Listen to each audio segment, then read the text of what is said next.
শ্রী শ্রী মায়ের পদপ্রান্তে ইন্দুবালা ঘোষ বলছেন, আমাদের বাগবাজারের বাড়িতে শ্রী শ্রী ঠাকুর ও শ্রী শ্রী মায়ের যে ছবি পুজো করা হয় তা শ্রী শ্রী মা নিজে হাতে পুজো করেছিলেন।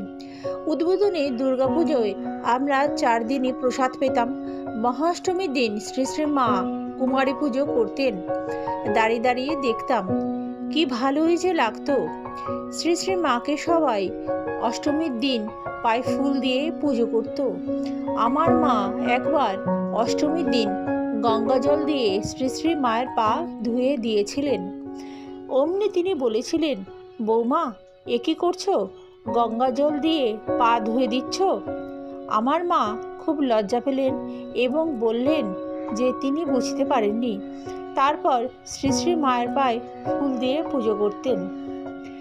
শ্রী শ্রী মায়ের হাতে যে 2 গাছি সোনার বালা থাকতো, খুব সরু লাল নরুন পাড়ের ধুতি পরতেন।